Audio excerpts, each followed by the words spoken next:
My name is Earl Ralph Gregory.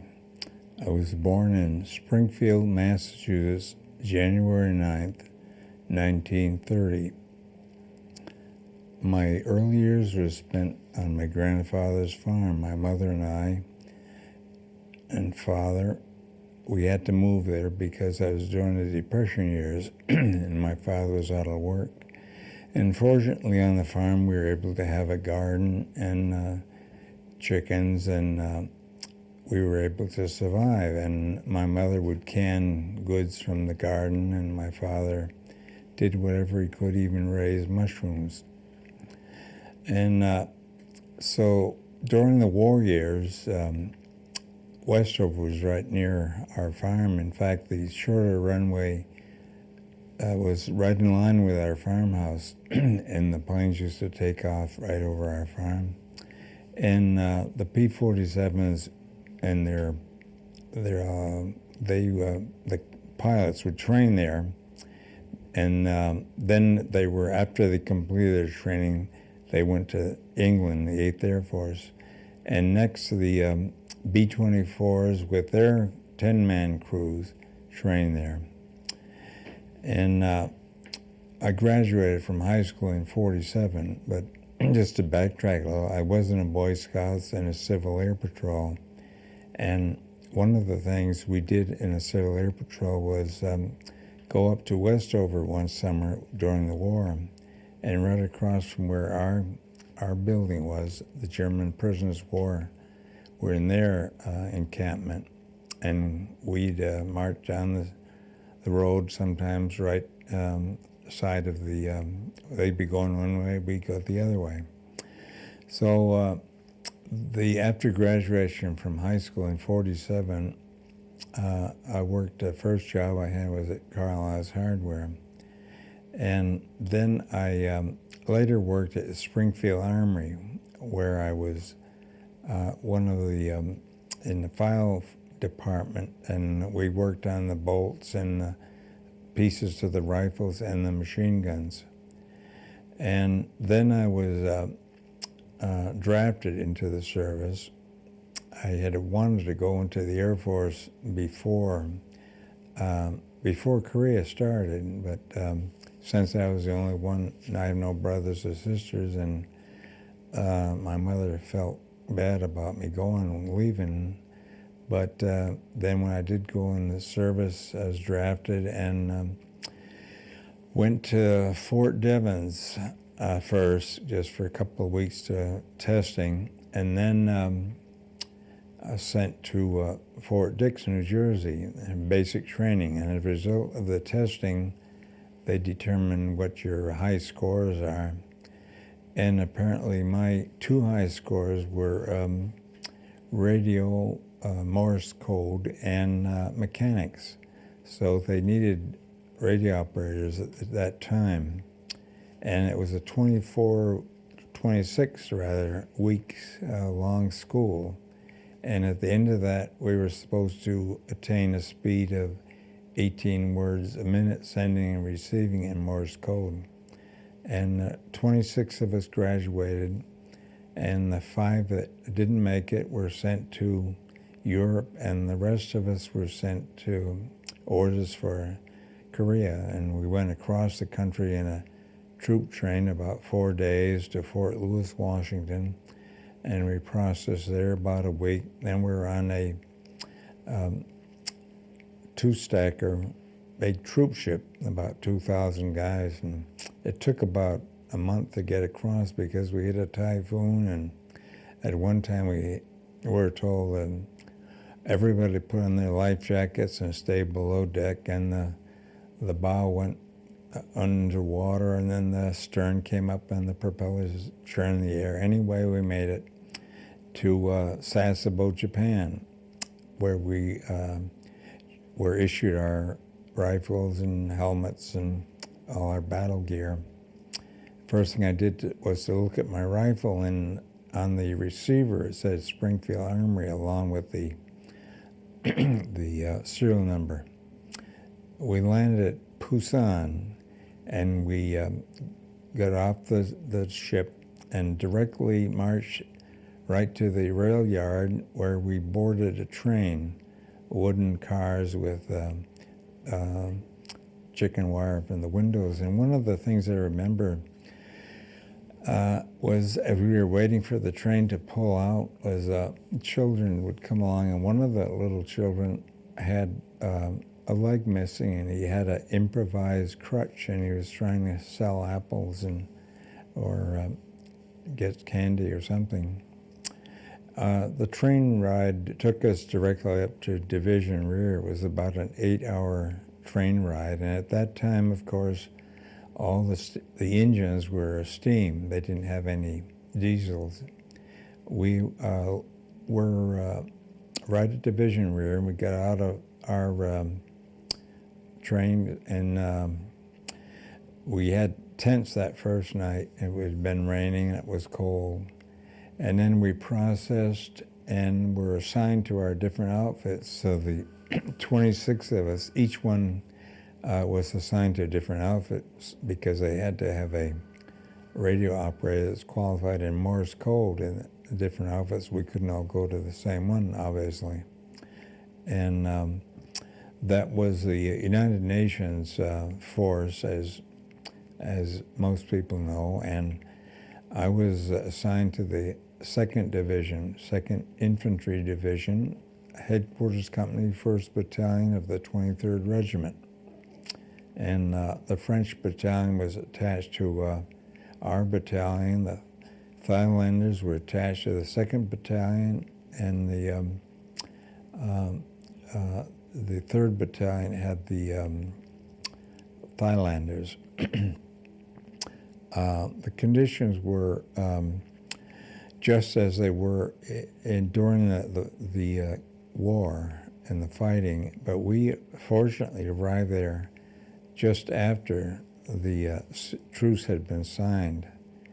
And I was there for 15 months. 11 months were spent in the 2nd Division.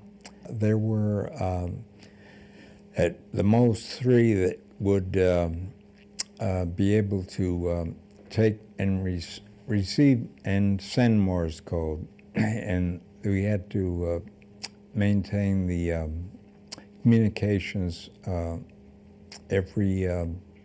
continually, day and night, and you didn't get time off for weekends or anything.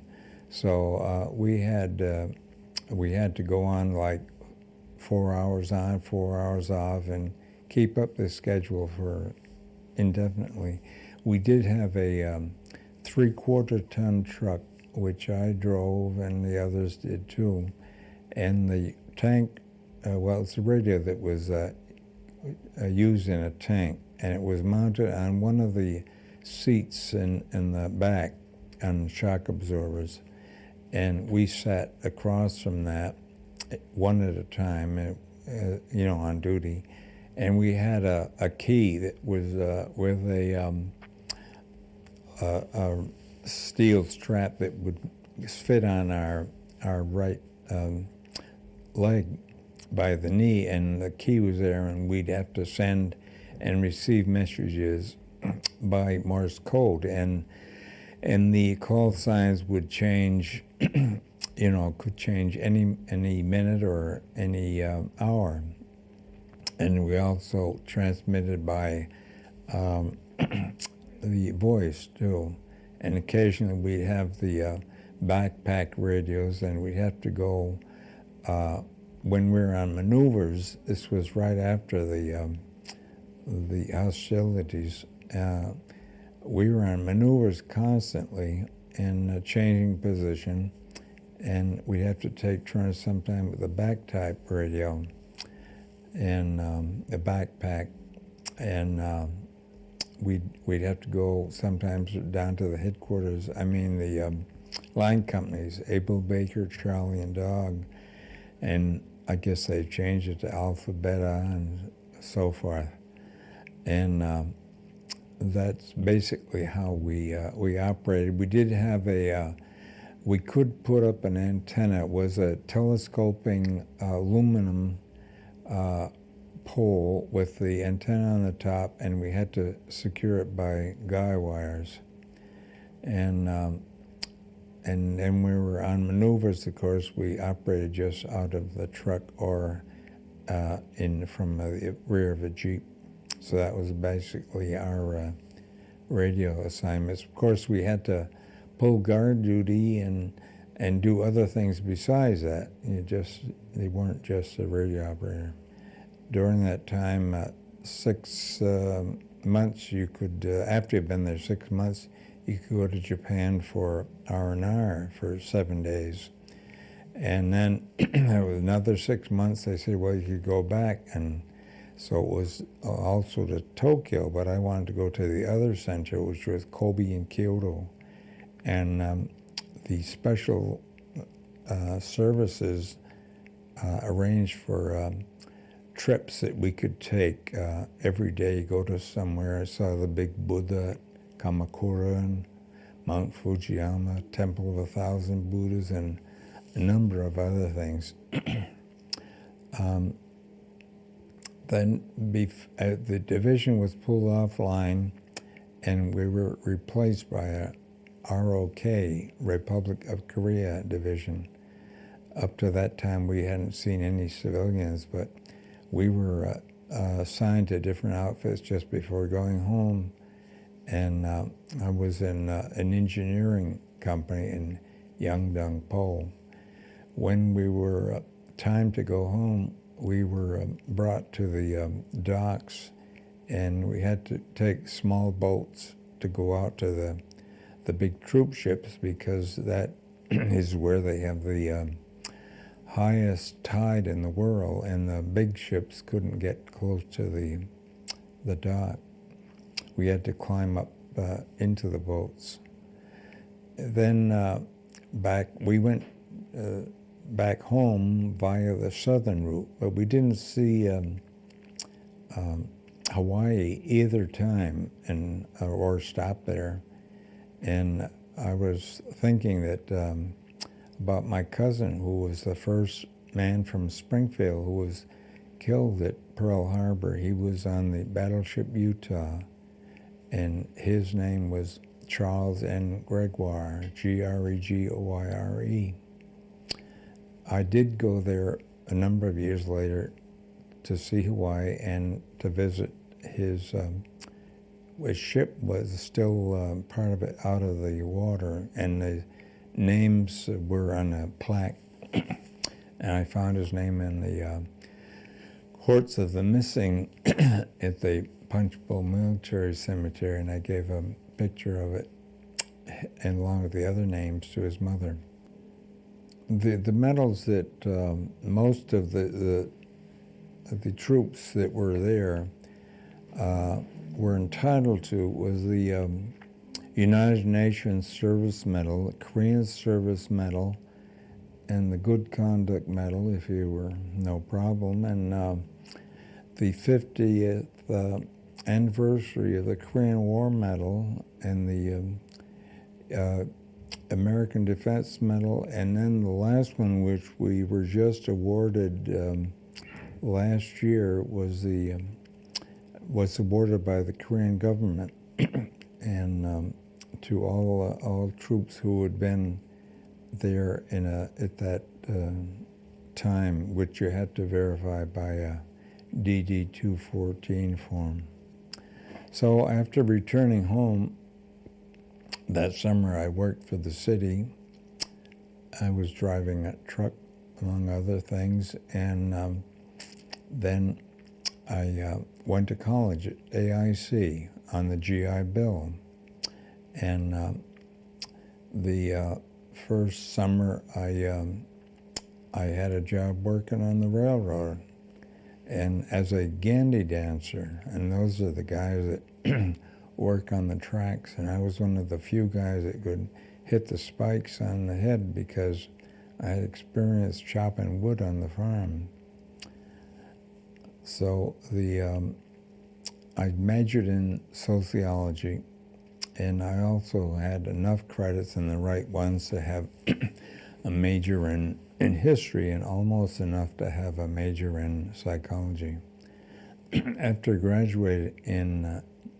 graduation was in June of '59, My first job was as a psychiatric social worker at Northampton State Hospital, where I worked for several years. And I also worked in Boston and Springfield in that social work capacity. I also, later on, because of the paperwork, I found it overwhelming. There's more paperwork than people work. So I got a job in industry, and I was doing drafting and engineering.